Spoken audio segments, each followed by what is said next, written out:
Hmm.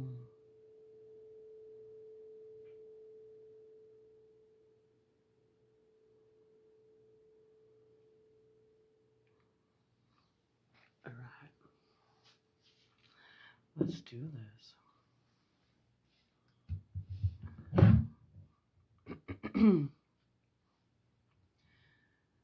Dr. Seward's Diary. 18th of September. I drove at once to Hillingham and arrived early.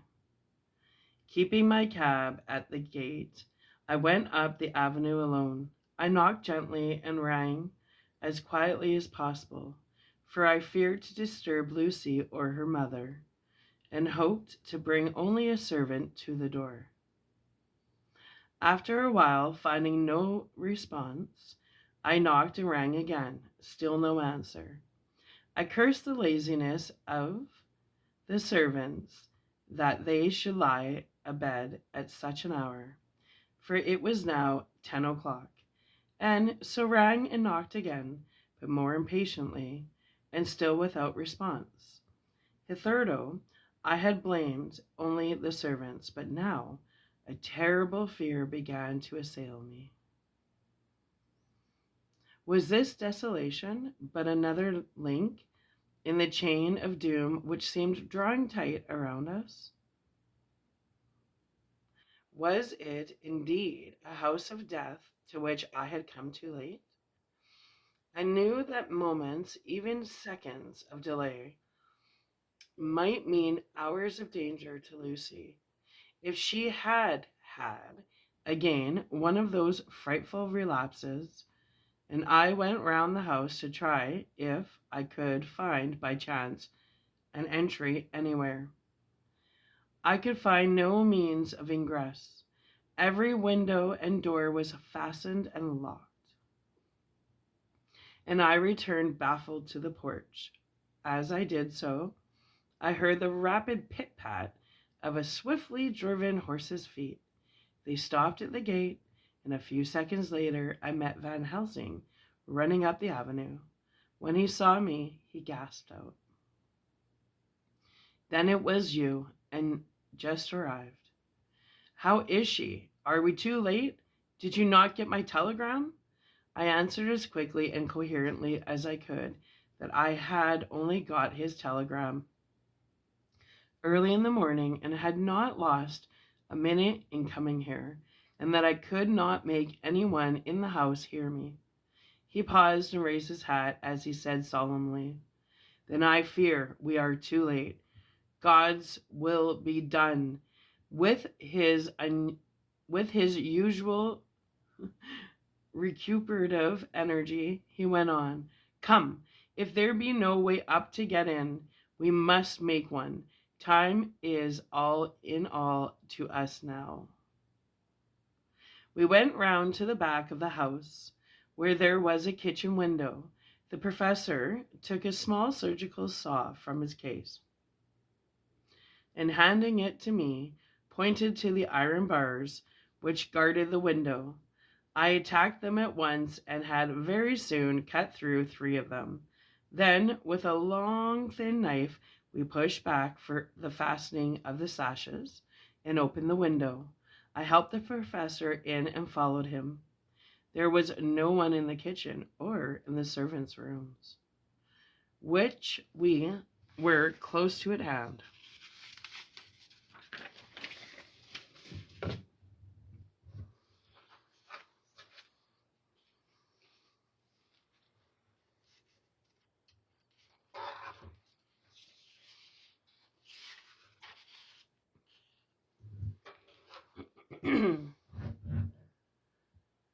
We tried all the rooms as we went along, and in the dining room, dimly lit by the rays of light through the shutters, found 4 servant women lying on the floor. There was no need to think them dead, for their stertorous breathing and the acrid smell of laudanum in the room left no doubt as to their condition. Van Helsing and I looked at each other, and as we moved away, he said, "We can attend to them later." Then we ascended to Lucy's room, For an instant or two we paused at the door to listen, but there was no sound that we could hear. With white faces and trembling hands, we opened the door gently and entered the room. How shall I describe what we saw? On the bed lay two women, Lucy and her mother. The latter lay farthest in, and she was covered with a white sheet, the edge of which had been blown back by the draught through the broken window, showing the drawn white face with a look of terror fixed upon it. By her side lay Lucy, with face white and still more drawn. The flowers which had been round her neck we found upon her mother's bosom, and her throat was bare, showing the two little wounds which we had noticed before, but looking horribly white and mangled.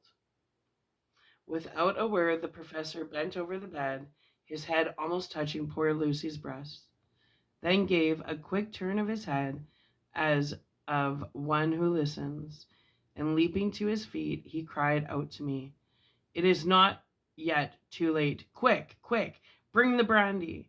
I flew downstairs and returned with it, taking care to smell and taste it, lest it too were drugged like the decanter of sherry which I found on the table.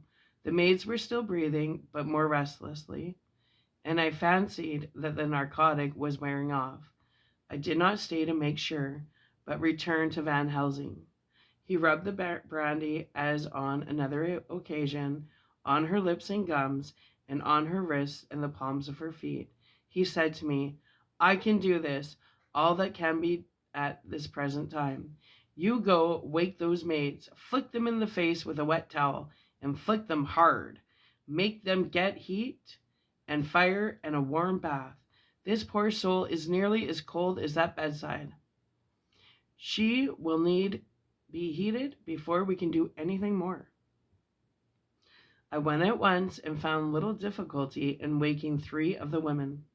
The fourth was only a young girl, and the drug had evidently affected her more strongly, so I lifted her on the sofa and let her sleep. The others were dazed at first, but as remembrance came back to them, they cried and sobbed in a hysterical manner. I was stern with them, however, and would not let them talk. I told them that one life was bad enough to lose, and that if they delayed, they would sacrifice Miss Lucy. So, sobbing and crying, they went about their way, half clad as they were, and prepared fire and water. Fortunately, the kitchen and boiler fires were still alive, and there was no lack of hot water.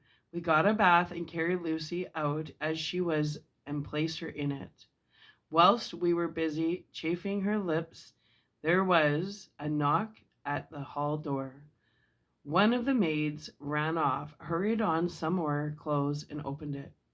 Then she returned and whispered to us that there was a gentleman who had came in with a message for Mr. Holmwood.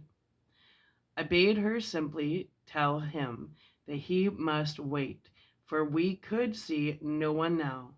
She went away with the message, and engrossed with our work, I clean forgot all about him.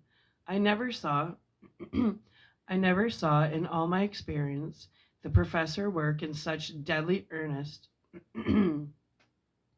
I knew, as he knew, that it was a stand-up fight with death, and in a pause told him so.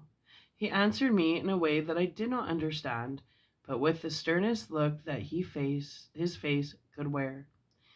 If that were all, I would stop here, where we are now, and let her fade away into peace. For I see no light in life over the horizon. He went on with his work with, if possible, renewed and more frazzled vigor. Presently, we both began to be conscious that the heat was beginning to be of some effect.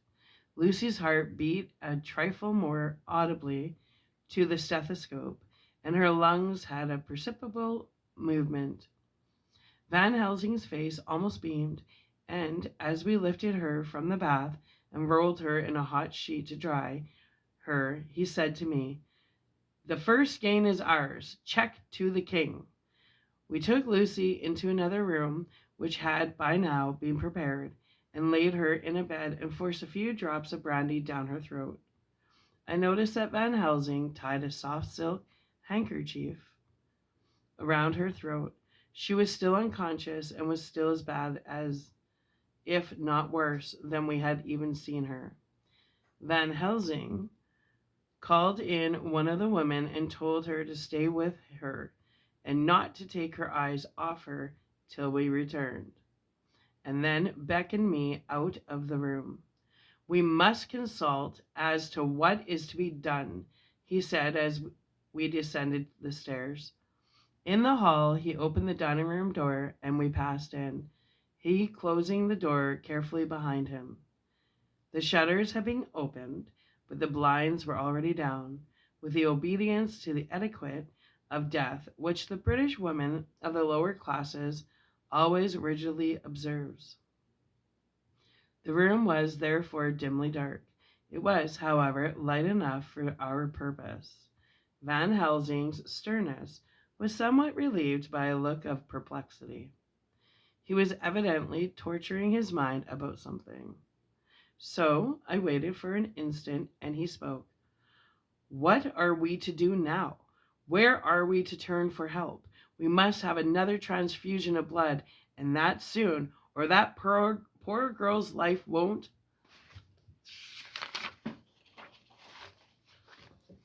be worth an hour's purchase.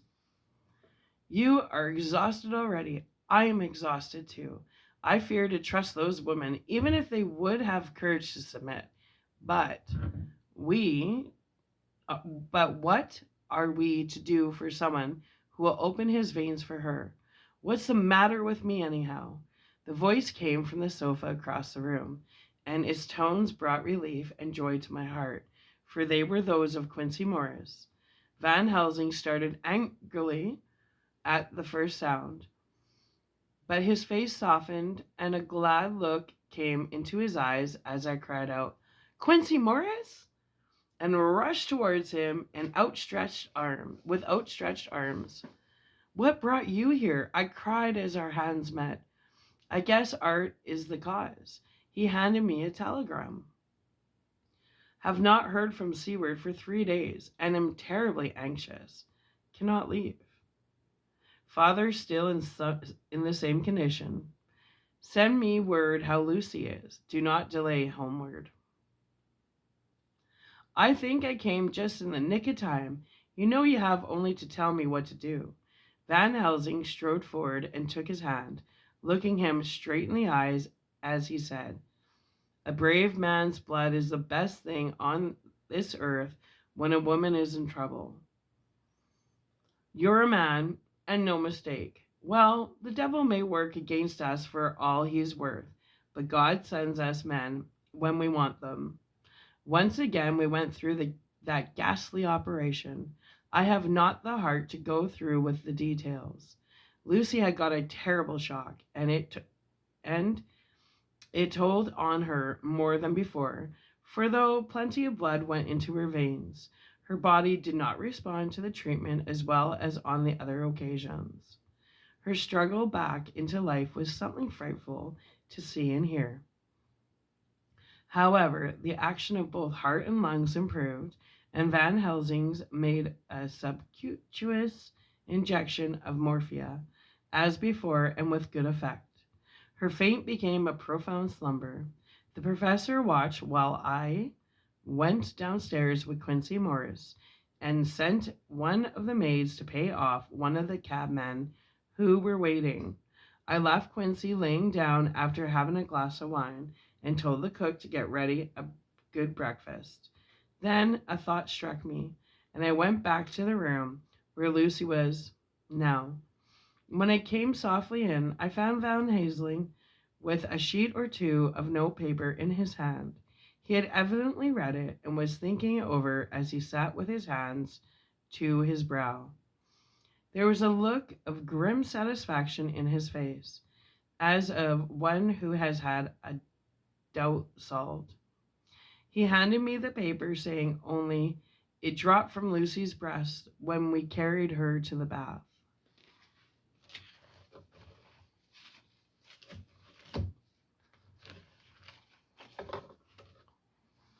When I had read it, I stood looking at the professor, and after a pause asked him, "In God's name, what does it all mean? Was she or is she mad? Or what sort of horrible danger is it?" I was so bewildered that I did not know what to say more.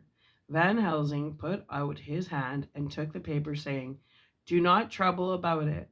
Forget it for the present. You shall know and understand it all in good time, but it will be later. And now, what is it that you came to me to say?" This brought me back to the fact, and I was all myself again.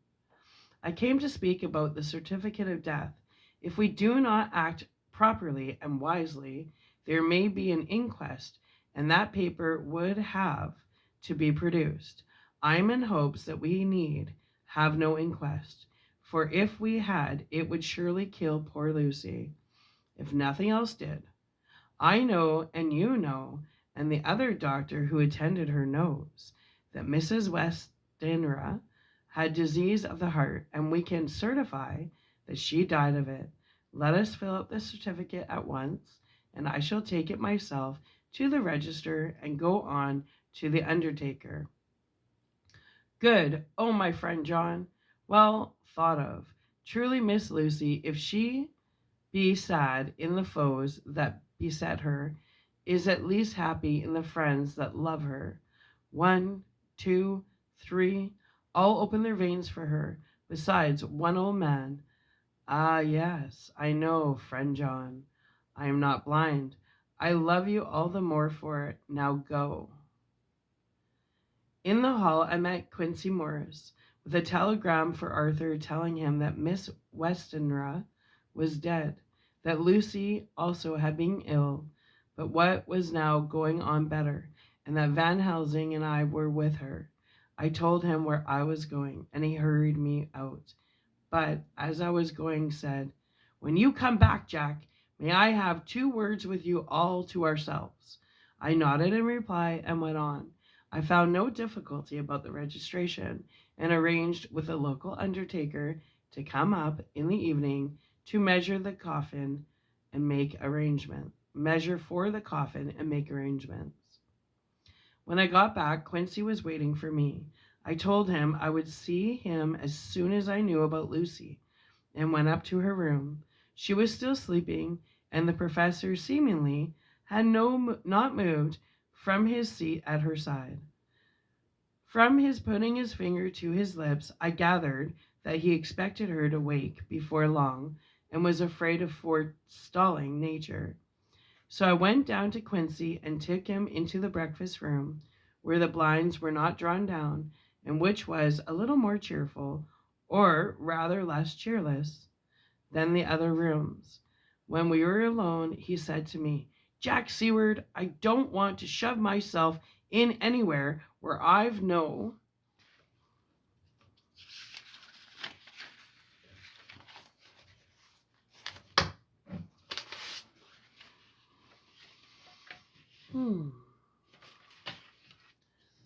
right to be. This is no ordinary case. You know I loved that girl and wanted to marry her, but although that's all past and gone, I can't help feeling anxious about her all the same time. What it is that's wrong with her, the Dutchman, and a fine old fellow he is, I can see that, said that time you two came into the room, that you must have another transfusion of blood, and that both you and he were exhausted. Now I know well that you medical men speak in camera, and that a man must not expect to know what they consult about in private. But this is no common matter, and whatever it is, I have done my part. Is not that so?" "That's so," I said, and he went on. "I take it that both you and Van Helsing have done already what I did today. Is not that so?" "That is so." And I guess Art was in it too. When I saw him 4 days ago down at his own place, he looked queer. I have not seen anything pulled down so quick since I was on the Pampas and had a mare that I was fond of. go to grass all in the night. And what with his gorge and the vein left open, there wasn't enough blood in her to let her stand up, and I had to pull a bullet through her as she said. And I had to put a bullet through her as she said, as she, as she lay. Jack, if you may tell me without betraying confidence, Arthur was the first. If not that so? As he spoke, the poor fellow looked terribly anxious. He was in a torture of suspense regarding the woman he loved, and his utter ignorance of the terrible mystery which seemed to surround her intensified his pain. His very heart was bleeding, and it took all the manhood of him, and there was a royal lot of it too, to keep him from breaking down. I paused before answering, for I felt that I must not betray anything which the professor wished kept secret, but already he knew so much, and guessed so much, that there could be no reason for not answering. So I answered in the same phrase, "That's so."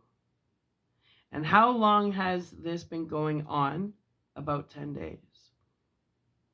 10 days? Then I guess, Jack Seward, that poor, pretty creature that we all love has had put into her veins within that time the blood of 4 strong men. Men alive, her whole body wouldn't hold it. Then, coming close to me, he spoke in a fierce half whisper. What took it out? I shook my head. That, I said, is the crux. Van Helsing is simply frantic about it, and I am at my wit's end. I can't even hazard a guess. There has been a series of little circumstances which have thrown out all our calculations as to Lucy being properly watched. But these shall not occur again. Here we stay until all be well, or ill. Quincy held out his hand. Come on in, he said. You and the Dutchman will tell me what to do, and I'll do it. When she woke late in the afternoon, Lucy's first movement was to feel in her breast, and to my surprise, produce the paper which Van Helsing had given me to read. The careful professor had replaced it where it had come from, lest on waking she should be alarmed. Her eye then lit on Van Helsing and on me too, and gladdened. Then she looked around the room, and seeing where she was, shuddered. She gave a loud cry, and put her poor thin hands before her pale face. We both understood what that meant, that she had realized to the full her mother's death. So we tried what we could to comfort her. Doubtless sympathy eased her somewhat, but she was very low in thought and spirit, and wept silently, weakly for a long time. We told her that either or both of us would now remain with her all the time, and that seemed to comfort her. Towards dusk, she fell into a doze. Here a very odd thing occurred. Whilst still asleep, she took the paper from her breast and tore it into 2. Van Helsing stepped over and took the pieces from her. All the same, however, she went on with the action of tearing, as though the material were still in her hands. Finally, she lifted her hands and opened them as though scattering the fragments. Van Helsing seemed surprised, and his brows gathered as if in thought, but he said nothing. 19th of September. All night she slept fitfully, being always afraid to sleep, and something weaker when she woke from it. The professor and I took it in turns to watch, and we never left her for a moment unattended. Quincy Morris said nothing about his intention, but I knew that all night long he patrolled round and round the house. When the day came, Its searching light showed the ravages in poor Lucy's strength. She was hardly able to turn her head, and the little nourishment which she could take seemed to do her no good. At times she slept, and both Van Helsing and I noticed the difference in her between sleeping and waking. Whilst asleep, she looked stronger, although more haggard, and her breathing was softer. Her open mouth showed the pale gums drawn back from her teeth, which thus looked positively longer and sharper than usual. When she woke, the softness of her eyes evidently changed the expression, for she looked her own self, although a dying one. In the afternoon, she asked for Arthur, and we telegraphed for him. Quincy went off to meet him at the station. When he arrived, it was nearly 6 o'clock, and the sun was setting full and warm, and the red light streamed in through the window and gave more color to the pale cheeks. When he saw her, Arthur was simply choked with emotion, and none of us could speak. In the hours that had passed, the fits of sleep or the comatose condition that passed for it had grown more frequent, so that the pauses, when conversation was possible, were shortened. Arthur's presence, however, seemed to act as a stimulant. She rallied a little and spoke to him more brightly than she had done since we arrived. He too pulled himself together and spoke as cheerily as he could, so that the best was made of everything. It is now nearly 1 o'clock, and he and Van Helsing are sitting with her. I am to relieve them in a quarter of an hour, and I am entering this on Lucy's phonograph. Until 6 o'clock, they are to try to rest. I fear that tomorrow will end our watching, for the shock has been too great. The poor child cannot rally. God help us all. Letter, Mina Harker to Lucy Westenra, unopened by her, 17th of September. My dearest Lucy, it seems an age since I heard from you, or indeed, since I wrote. You will pardon me. I know for all my faults when you have read all my budget of news. Well, I got my husband back all right. When we arrived at Exeter, there was a carriage waiting for us, and in it, though he had an attack of gout, Mr. Hawkins.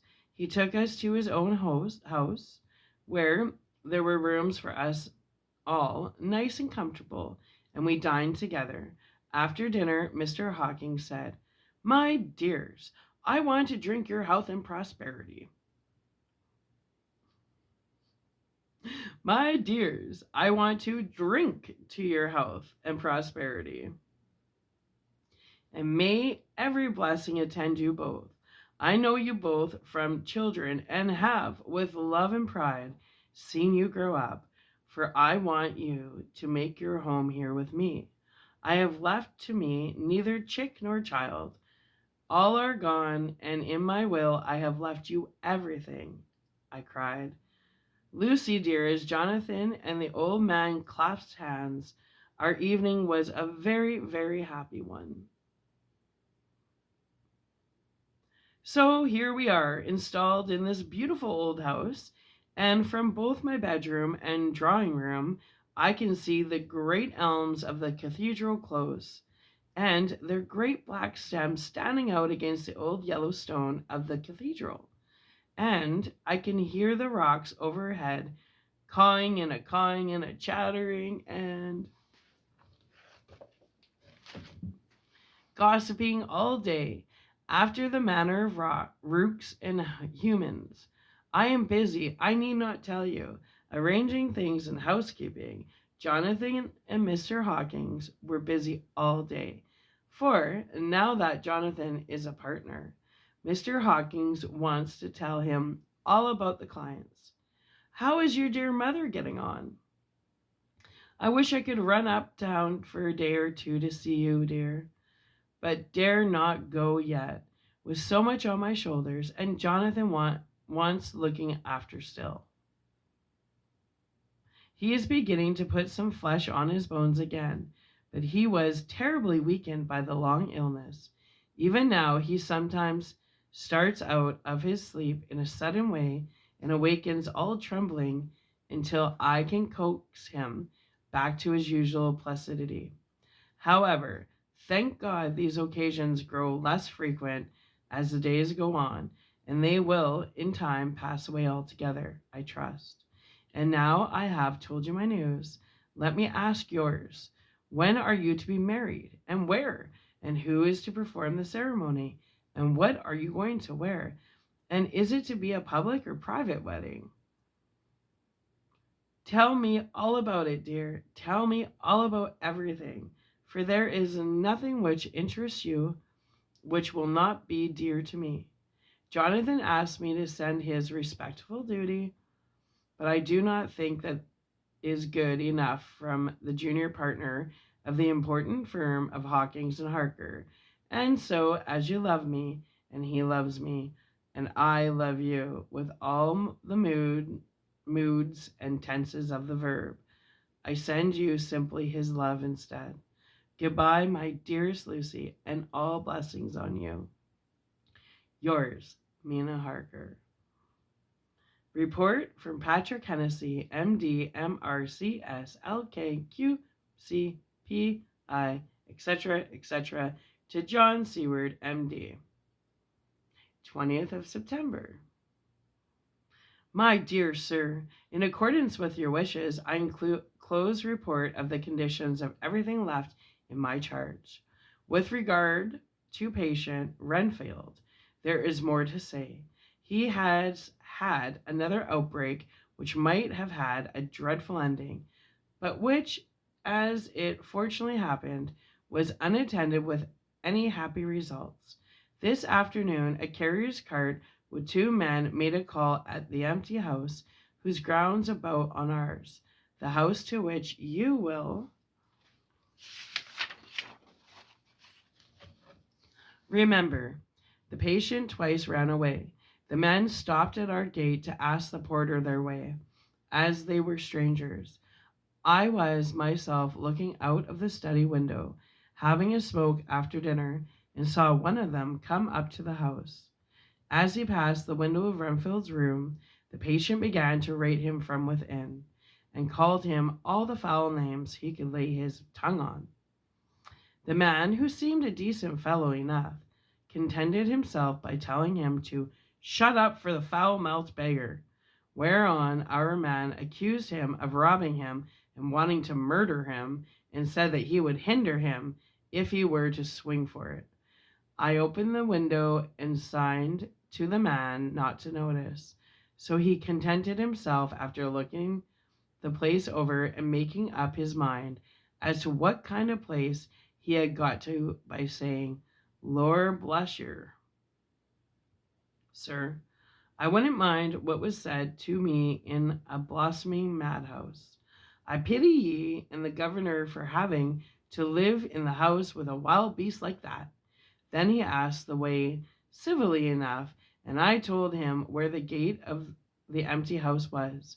He went away, followed by threats and curses and rivalings from our man. I went down to see if I could make out any cause for his anger, since he is usually such a well-behaved man, and except his violent fits, nothing of the kind had ever occurred.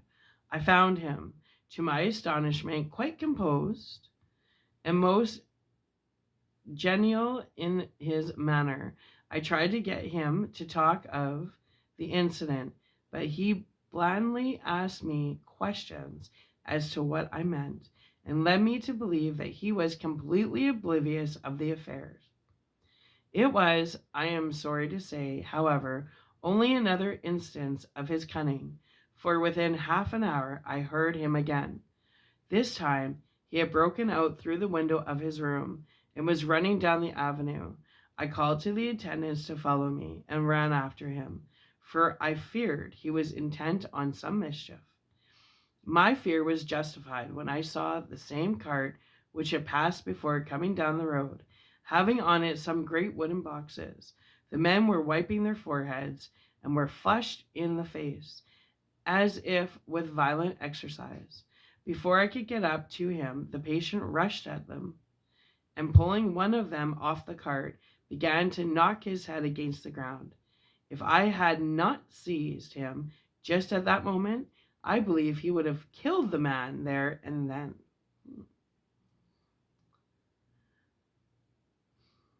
The other fellow jumped down and struck him over the head with the butt end of his heavy whip. It was a terrible blow, but he did not seem to mind it, but seized him also.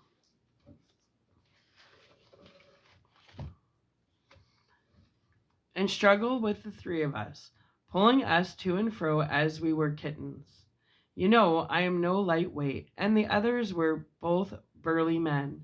At first he was silent in his fighting, but as we began to master him, and the attendants were pulling a straight coat on him, he began to shout, I'll frustrate them.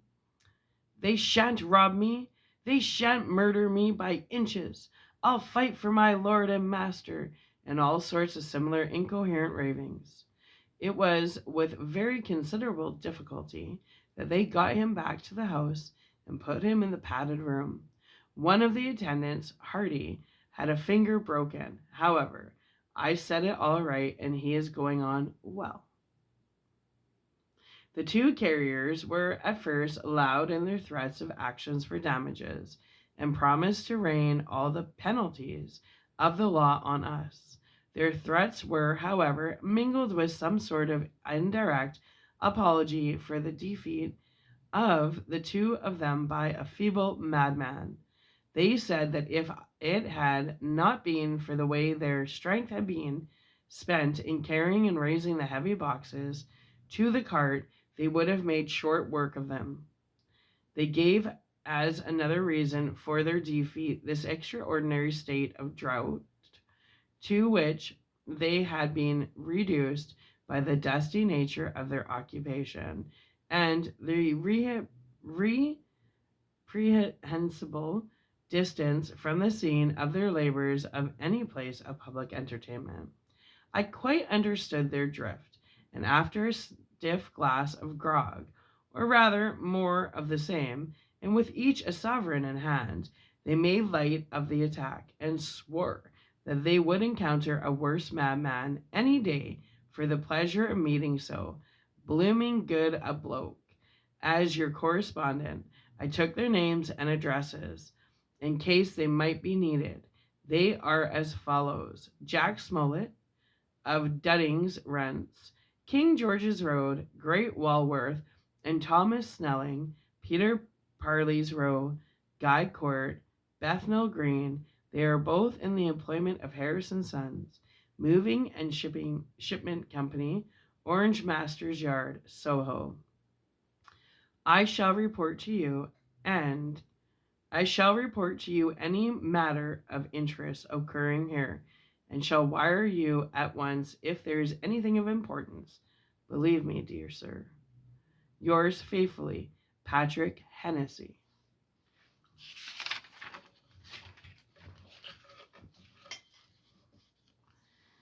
Letter, Mina Harker to Lucy Westerna, unopened by her. 18th of September. My dearest Lucy, such a sad blow has befallen us. Mr. Hawkins has died very suddenly. Some may not think it so sad for us, but we had both come to so love him that it really seems as though we had lost a father. I never knew either father or mother, so that the dear old man's death is a real blow to me. Jonathan is greatly distressed. It is not only that he feels sorrow, deep sorrow, for the dear good man who has befriended him all his life, and now at the end he treated him like his own son and left him a fortune which to the people of our modest bringing up is wealth beyond the dream of avarice. But Jonathan feels it on another account. He says the amount of responsibility which it puts upon him makes him nervous. He begins to doubt himself. I try to cheer him up, and my belief in him helps him to have a belief in himself. But it is here that the grave shock, that simple, that the grave shock that he experienced tells upon him the most.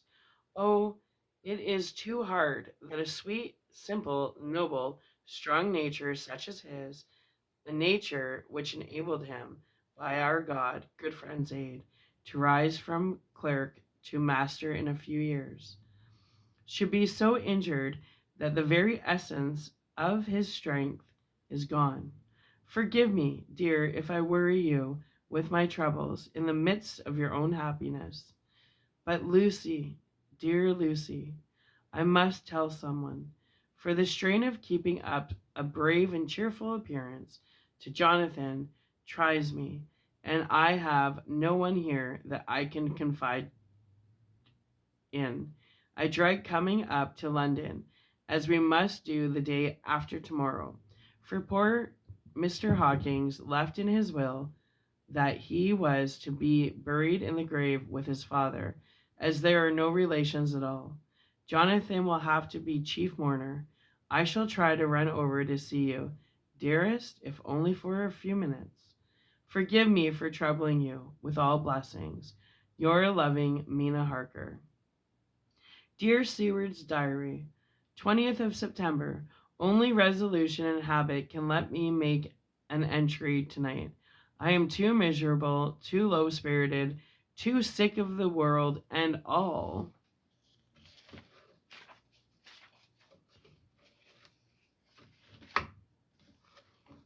in it, including life itself, that I would not care if I heard this moment the flapping of the wings of the angel of death. And he has been flapping those wings to some purpose of late. Lucy's mother and Arthur's father. And now let me get on with my work. I duly relieved Van Helsing in his watch over Lucy. We wanted Arthur to go to rest also, but he refused at first.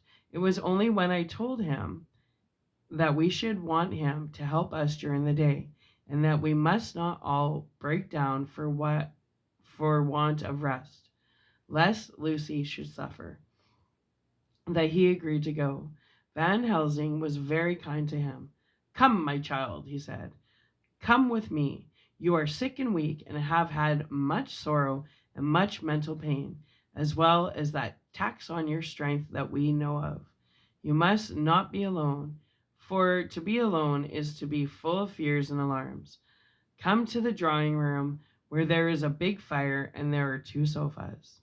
You shall lie on one, and I on the other, and our sympathy will be comfort to each other, even though we do not speak, and even if we sleep. Arthur went off with him, casting back a longing look on Lucy's face, which lay on her pillow, almost whiter than the lawn. She lay quite still, and I looked round the room to see that all was as it should be. I could see that the professor had carried out in his room, and in the other, his purpose of using the garlic. The whole of the window sashes reeked with it, and round Lucy's neck, over the silk handkerchief which Van Helsing made her keep on, was a rough chaplet of the same odorous flowers. Lucy was breathing somewhat sturdiously, and her face was at its worst, for the open mouth showed the pale gums. Her teeth, in the dim, uncertain light, seemed longer and sharper than they had been in the morning. In particular, by some trick of the light, the canine teeth looked longer and sharper than the rest. I sat by her, and presently she moved uneasily. At the same moment there came a sort of dull flapping or buffeting at the window. I went over to it softly and peeped out the corner of the blind.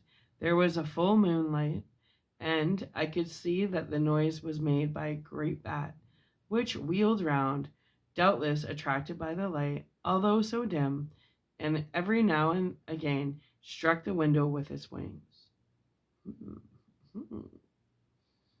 When I came back to my seat, I found that Lucy had moved slightly, and had torn away the garlic flowers from her throat. I replaced them as well as I could, and sat watching her. Presently she woke, and I gave her food, as Van Helsing had prescribed. She took but a little, and that loudly. There did not seem to be with her now the conscious struggle for life and strength that had hitherto so marked her illness. It struck me as curious that the moment she became conscious, she pressed the garlic flowers close to her.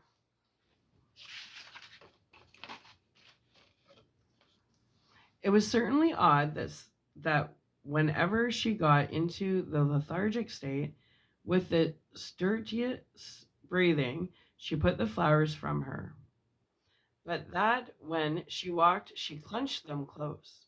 There was no possibility of making any mistake about this, for in the long hours that followed, she had many spells of sleeping and waking, and repeated both actions many times. At 6 o'clock, Van Helsing came to relieve me. Arthur had then fallen into a doze, and he mercifully let him sleep on.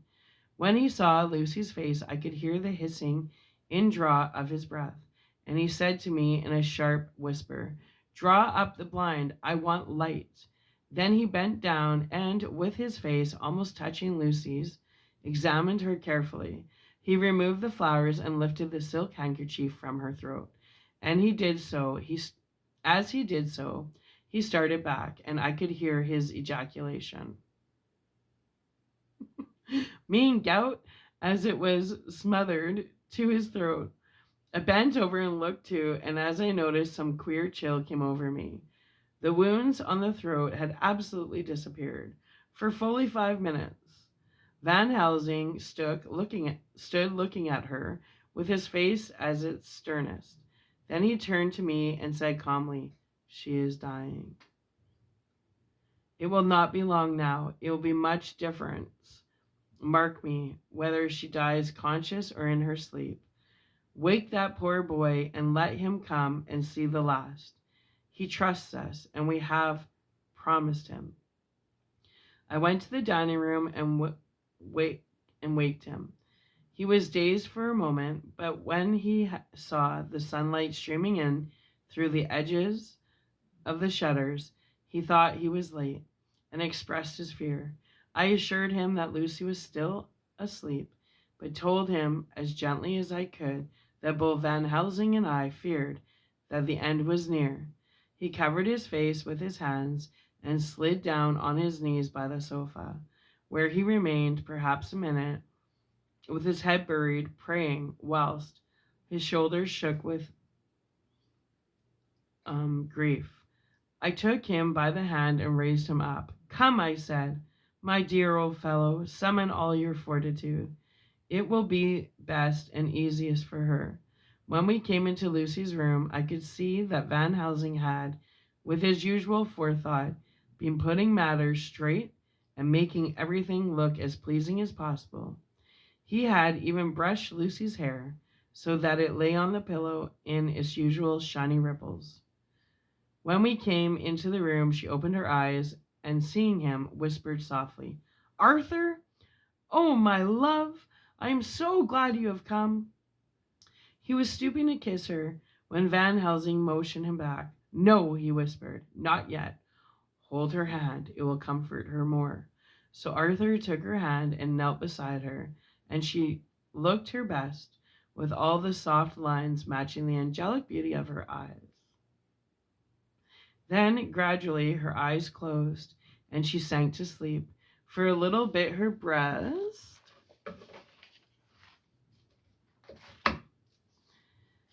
heaved softly, and her breath came and went like a tired child's. And then, insensibly, there came the strange change which I had noticed in the night. Her breathing grew strenuous, the mouth opened, and the pale gums drawn back made the teeth look longer and sharper than ever. In a sort of sleepwalking, vague, unconscious way, she opened her eyes, which were now dull and hard at once, and she, in a soft, voluptuous voice, such as I had never heard from her lips, "Arthur, oh my love, I am so glad you have come. Kiss me, Arthur. Arthur bent eagerly over to kiss her, but at that instant Van Helsing, who, like me, had been startled by her voice, swooped upon him and catching him by the neck with both hands, dragged him back with a fury of strength which I never thought he could have possessed, and actually hurled him across the room. Not for your life, he said. Not for your living soul and hers. And he stood between them like a lion at bay. Arthur was so taken aback that he did not for a moment know what to do or say. And before any impulse of violence could seize him, he realized the place and the occasion, and he stood silent, waiting. I kept my eyes fixed on Lucy, and did Van Helsing, and we saw a spasm of rage flit like a shadow over her face. The sharp face champed together, then her eyes closed, and she breathed heavily. Very shortly after, she opened her eyes in all their softness, and putting out her poor, pale, thin hand, took Van Helsing's great brown one. Drawing it to her, she kissed it. My true friend, she said, in a faint voice, but with unintelligible pathos. My true friend and his. Oh, guard him and give him peace. I swear it, said he solemnly, kneeling beside her and holding up his hands, as one who registers an oath. Then he turned to Arthur and said to him, Come, my child, take her hand in yours and kiss her on the forehead, and only once. Their eyes met instead of her lips, and so they parted. Lucy's eyes closed, and Van Helsing, who had been watching closely, took Arthur's arm and drew him away. And then Lucy's breathing became stertorous again, and all at once it ceased. Is it all over? Said Van Helsing. She's dead. I took Arthur by the hand and led him away to the drawing room, where he sat down and covered his face with his hands, sobbing in a way that nearly broke down to see. I went back to the room and found Van Helsing looking at poor Lucy.